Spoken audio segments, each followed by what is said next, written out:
Okay, so welcome back again sa akong YouTube channel. So, pasensya dahil sa akong background, if medyo saba or alingasa. And also, before we start this day 2 of our learning JavaScript is gusto lang ako maayo og pasensya if sa day 1 is medyo libog kay bisag ako naglibog ko sa akong explanation pero okay ra na unta nagyapon mo'y or nagyapon mo'y mga learnings mga na-learn na pwede ninyo magamit sa inyong future project or practice baka about sa akong video. And also for today is try na kog tarong og si tawag na tarongon ako og explain. I'll do my best para matarong sa explain sa inyo ha. So, let's get started. Okay. So, first, first is na lang ko gusto i-share sa inyo which is, wait lang ha. Kung ano siya nga kuan, kanang, while nag-explore ko, is DPT, JavaScript, agoy. While nag-explore ko sa kuan, aning YouTube channel ni SDPT ba?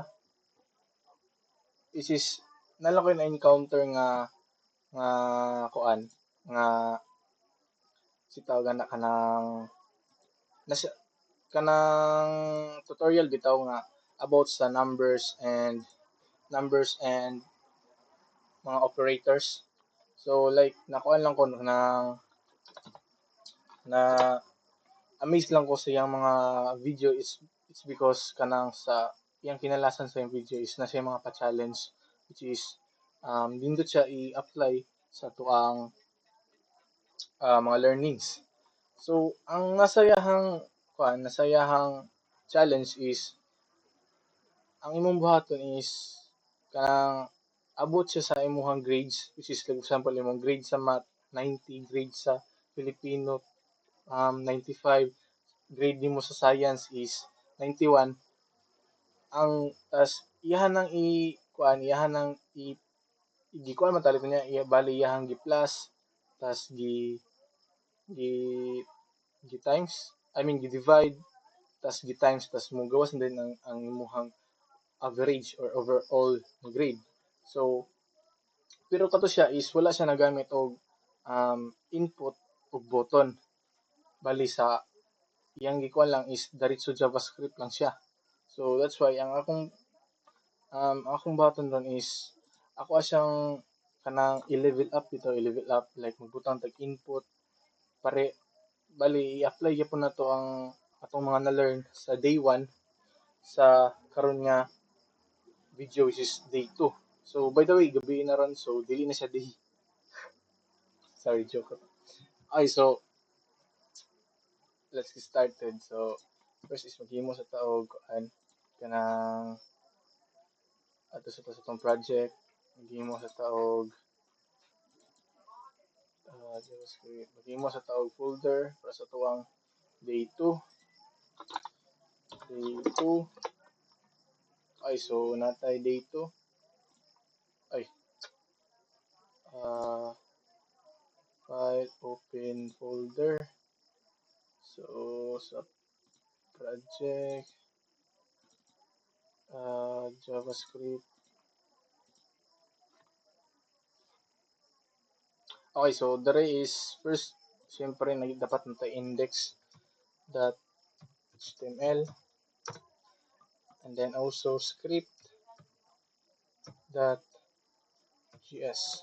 So diri sa HTML is dara ato ang makita ang atong muna dara ang makita ang sa user while ang script is muna tong magdala sa function. So go live lang ta.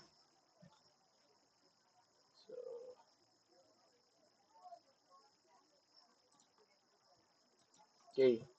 So pangalanan na to nito ang code is day 2 learning JavaScript. Okay, so dere siyempre page 1 pangalan natin your grades so bahala na siya, tama na siya your grades. So I don't know ano ni siya, wala siya ng reload, dapat mo reload na siya. Then natay label as usual magbutang ta diring math para sa math. Then natay BR di na ta mag BR para okay, so muna siya.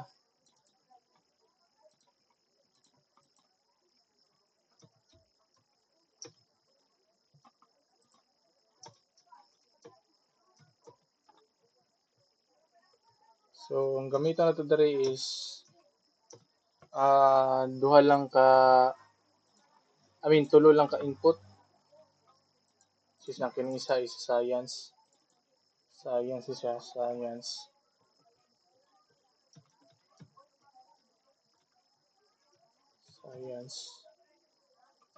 Then diri is butang taro Filipino.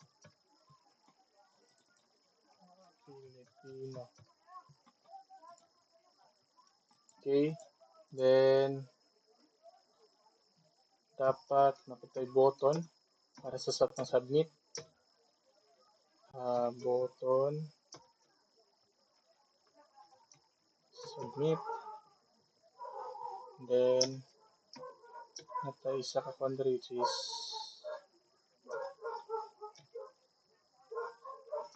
diri na to ma-display your average na. So i-type na to tuang grado dara, and then pag sabi na to ma-display ang diri ang atuang average. So kung na magbutang sa placeholder your grades or pwede na lang diri na ta magbutang diretso na lang ta ID math input ang atong pangalan. Then diri po sa isa is science input, tas diri sa last ID Filipino input. So pasensya na po guys, so iyo ko balo mga pangalan og ID, basta mo na siya unta na masabtan ni gyapon ninyo. Then diri sa tong button natay on click same lagi po na tong sa kuan si submit na. Then sa tuang diri para sa display is pangalanan po na siya og kaso identifier nga display. So pagkahuman sa itong malimtan butang puta og source para sa itong script. So nice. So try na to og connected ba, try tag alert.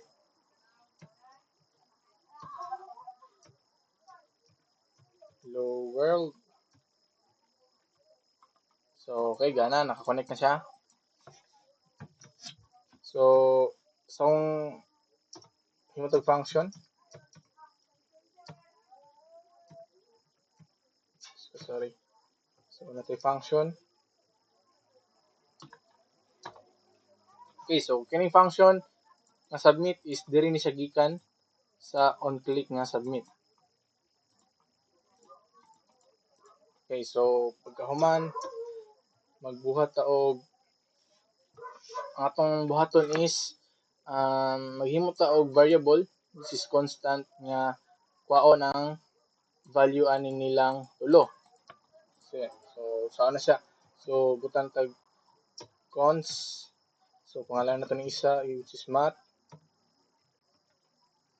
Then document get element by ID which is ang math input. Tas kung ano tayo ang value.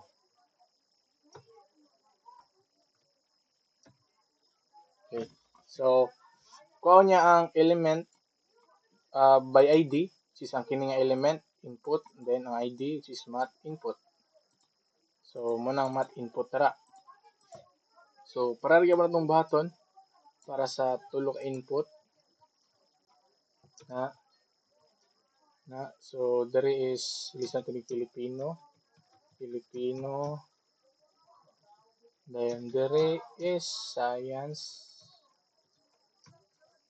and then there is listen po natin ng variable kay dili constant siya so which means dili pwede mabalik ang pangalan sa variable.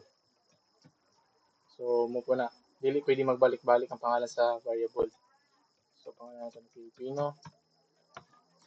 And then so muna na siya. Karon try nato ni sila og display. So document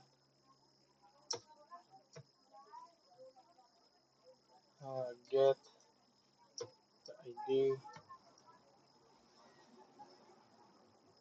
wait lang display or pwede na lang diretso dili na nato button kini na lang ano na lang nato i-alert na lang nato i-alert math try na to alert math so try na to so let's so try tag alert 90 so okay gana so ang atong buhaton is kailangan ma-display ni siya dere. So ang first is i-add niya ang tanang kuan nimo, i-add niya ang tanan nga grades nimo like so example. So di ba? So document at get dili. Ito alert math plus science Filipino. Tara na to mugana ba ni? Wait na. So tara tag 90 90.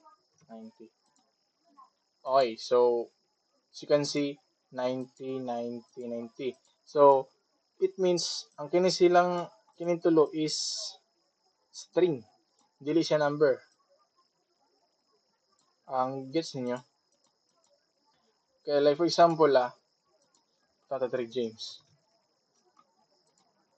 O di ba? Bali laharang gisumpay-sumpay. Wala gid siya nga dili siya parato sa calculator bitaw. Calculator. So dapat ang atong buhaton is dapat ang mogawas 90 plus 90. Sorry guys, sinay king pan. Diba? So like 90 plus 90 plus 90 equals to 270. So dapat inana ang mogawas or mo alert. So unsa na siya? So first is maghimo sa taog. So first para mabuhat na siya, natay butang diri nga kuan nga sis natay i-add diri sa ato ang diri bitaw sa dapat sa document which is kuan niya is parse float. So kung pagka kuan parse float JavaScript. So kani siya, in JavaScript, parse float is a global function used to parse a string argument and converting into floating point number. So i-convert na to ang string ng input into number. So add lang to trig kuan parse float, then open parenthesis. So copy lang natin sila. Copy lang natin na. Then paste na natin dire. Then dire sa last is magbutang tag close parenthesis. Sakto ba? Sakto. So kuha na siya. I-try na to og na convert ba siya into number. So alert, balik tag alert. Math plus science plus Filipino. Try na 90.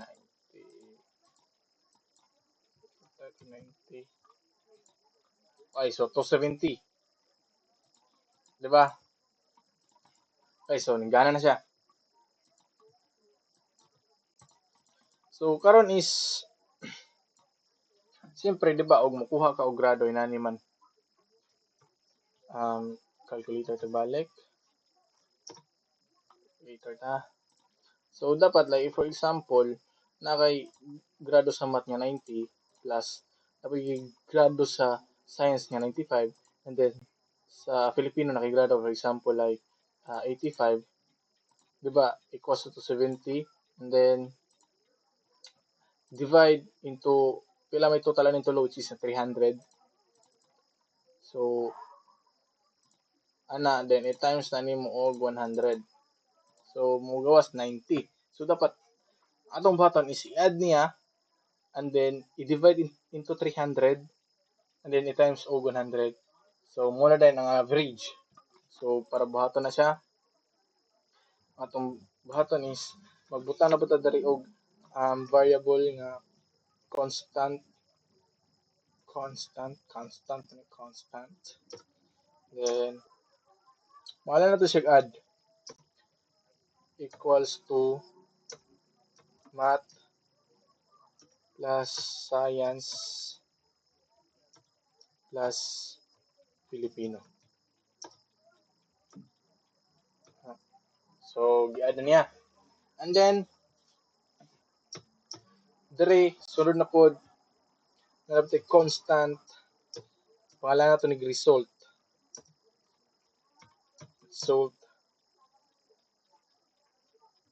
equals dire is magbutang tag add pagkahuman iyahang i-divide into 300 then pagkahuman iyang i-times into 100 and then try na to i-alert niya, try na to i-alert result. So try na to, sample na kay 90, na kay 91 o na kay 85. Try submit.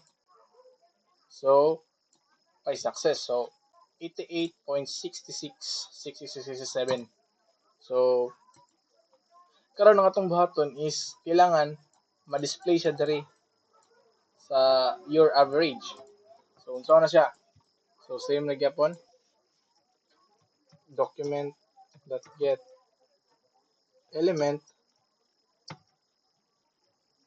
kuha na to ang element kini which is kining pangalan display then karon para mailista ni siya mag-add ta og text content ana equals to result.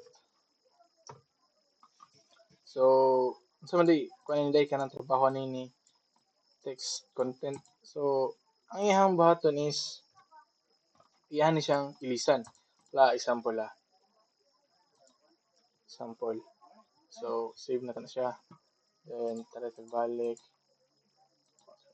91 55 submit. So di ba nailisan niya nabutang unta your average ang giilisan niya og 88.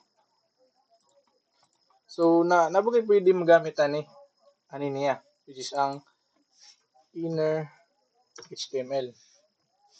Pwede ba naman siya gamiton kaysa sa text text content.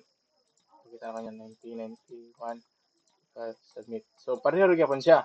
Pero ang kalainan lang ani is pwede mo gani siya himong vulnerability sa imong website. Like for example, H1 test H1 amot lang og muganab ni so submit. So di siya mugana og tayong script daw og mugana ba ni alert 1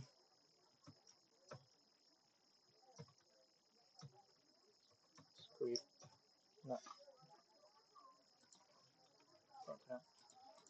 Okay, so dili siya mugana pero actually if magbutang kana niya is kanang bali murag gyud og mailisan ang imuhang page. So dili gini applicable ning inner HTML, mas nindot gyud gamiton ang text content niya. Okay, so I mean try na to. Ano lang ko gusto ipakita inyo. Okay, kuha na to ning kuha niya. Kuha na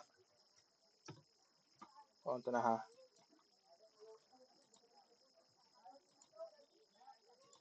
Okay, save na to.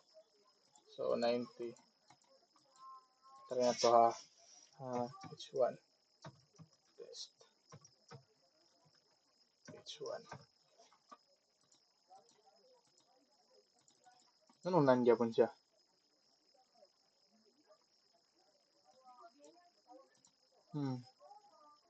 why is it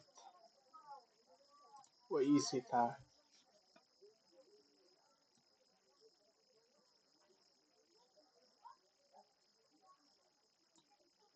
okay dun wala ko kasabot nga ano ni siya try na to ni diri ko anto ni add 90 kapoy na kanin niya da pero sige lang diba as you can see napoy nakabutang nga test nga naka H1 so pwede gid siya magamit as vulnerability sa inyuhang or sa inyuhang gihimo nga website is kanang pwede ma-hack ang inyuhang website if gustuhon sa hacker. So dili mo gamit gana ang script alert. I don't know why nga ano siya. Pero basta mas applicable gyud ang gamiton ang text content. So suggestion na nako ninyo guys. Okay, so di ba ning gawas nito? Diba ning gawas na? Saan to na? Submit ning gawas na. So ang atong buhaton is syempre kailangan nato ni siya i-round off. Kay lain pod, di ba 88. So dapat kay 6 mo na dapat 89 ni siya. So unsaon pag round off? So maghimo na ba tag line kanang variable diri, pangalan na to rounded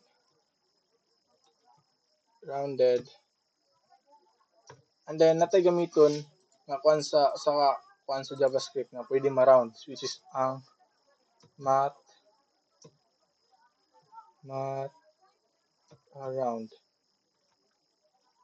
round JavaScript. So mo ni siya. So methods rounds a number to the nearest integer. So mo na gamiton. So unsa sa paggamit? So dari is magbutang lang ka dari og math dot round, and then open parenthesis, ibutang na to ang result. So i-round niya ang result. So kining 86 i-round na niya. So dere ilisa nato na ground rounded. So try na to 90, 51, 55, submit. So as you can see na round. Pero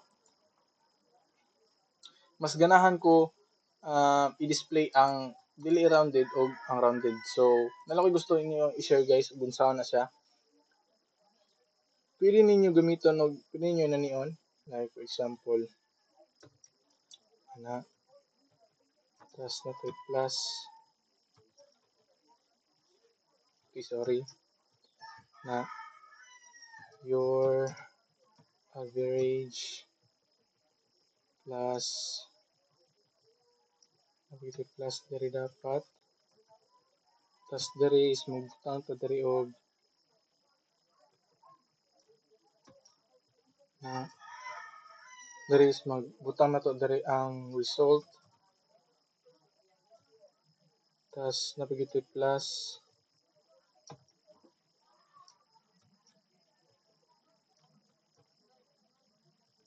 na. So pag save na to na tayo na to.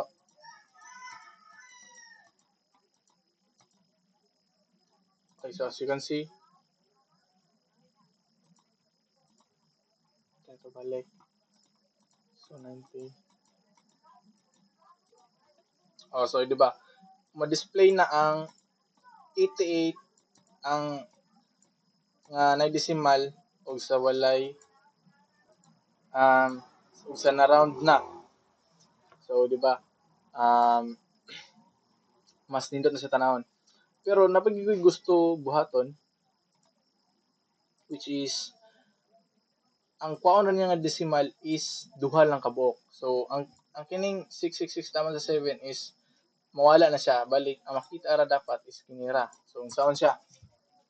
Diri mag-add na pud ta diri og isa ka na kuha na po nako sa JavaScript. So dira i open and close parenthesis siya. Then diri sa kinalasan mag-add tag 2 fixed. So pila tong kwaon nga decimal? So is 2. So save 90, 91, 85 equals to so di ba? Duha ra ka decimal ang iyang gikuha which is 6 o ang 7. So itry na to 3 or 3 na 3. Save. So tulo ka decimal. So balik natin ito. So okay na. So functional gyapon siya. Pero nabagi ko isa ninyo ka i-share ninyo guys which is very dapit. Makita na ninyo which is libog or bati kasi tanahon. So unsay nindot buhaton ani? So ang buhaton ani is kuon to ni. Tuplokan yung function magamit ng tag inani nga quotation mark is ano tong si tawag ni forward quotation mark man tali. Ana magbutang tag your average. So ang kanito naman ni guys, pwede ninyo pwede ka magbutang diri sa sulod og variable aning kanang quotation mark gusto mo na kana pwede ka magbutang na. So unsaon sa pagbutang? Magbutang lang ka og dollar sign and then curly bracket na. Tas diri sa curly bracket ibutang nimo diri ang sitawa na pangalan sa variable. So result then add na and then ibutang na po nato diri ang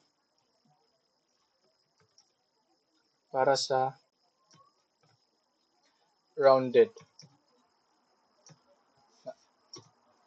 Save. Balik ta.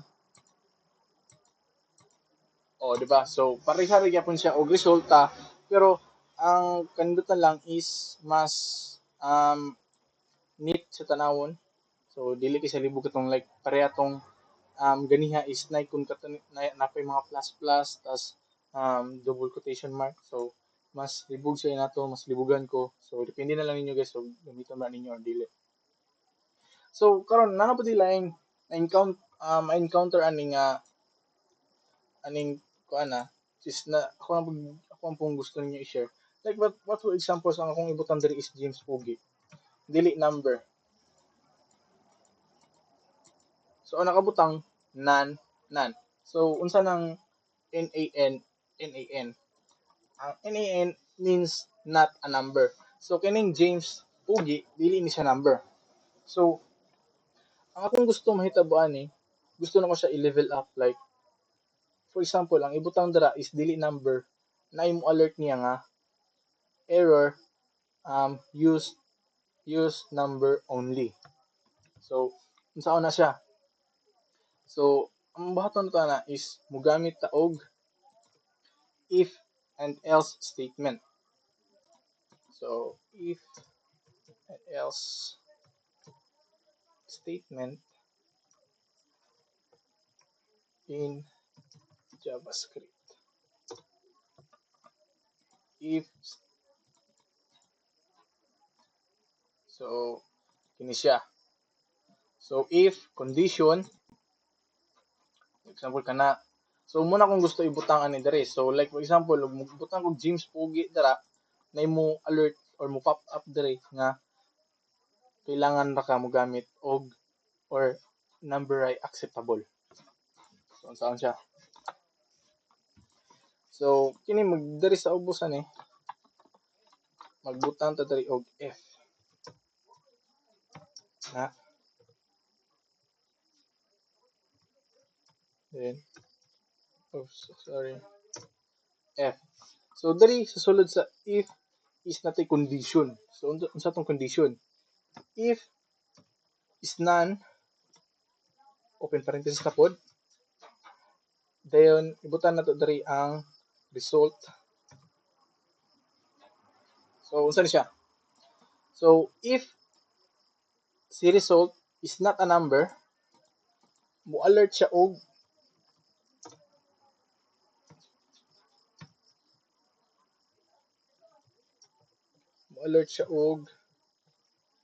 error. Numbers only. Ana. So if ang result is ang kini sila is or like pwede pud add pero result na lang. If ang result is dili siya number, ang mahitabuan na mo alert siya og error numbers only. Try to ha. Errors numbers only. So itong gamit og kuan. So okay ra gyapon siya. Kuha na nato ni dire. Ibutang nato na siya diri sa else.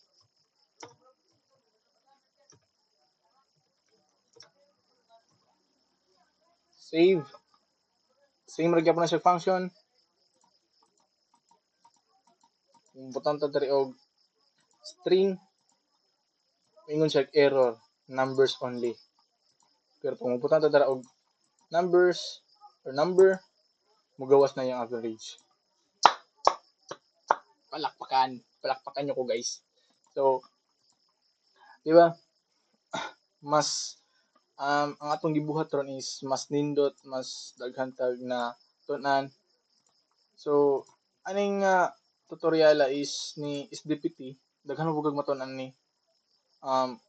Also, I recommend this sa inyo nga. You're not gonna like nato diri kini numbers and operators. There is a last niya. Kids need help to catch up on height growth. Give them the newest EndaKid from Wyatt. So, Hey guys, welcome back sa there is a last is yung challenge. o try and challenge. Try to do this challenge using things you've learned. Create a program uses variables for 5 subjects, grades, get average of all the grades, and display it. So, ang iyang gibuhat dari is kini lang. So, muna yung gibuhat. Muna, while ang ato is mas more upgradable. So, baligi, ang D1 nga atong natun-an is atong gi-apply ra pod sa atong day 2. Diba? So, actually guys, dili ni sa day 2 kay dapat ang day 2 is atong Sabado pa, karon Domingo naman. So, medyo na busy ko, daghan ko gipambuhat. So, pero unta nagyapon mo na learn ron and also share my videos. I mean, okay ra po dili niyo i-share documentation mo punin ako. So, kamo ni bahala. Unta naman nasabtan. And then, if na ako yung mga mali nga, mali nga explanation, actually guys, nahimo na nako ni. Nag-practice na po ko explain pero nakalimot talaga po sa explanation. Kamo na bahala. Sabot, comment lang mo if nako yung mga mali. And then, sa next video, which is on day 3, I'll try my best nga tarong na ako explain. So, that's all. Peace out.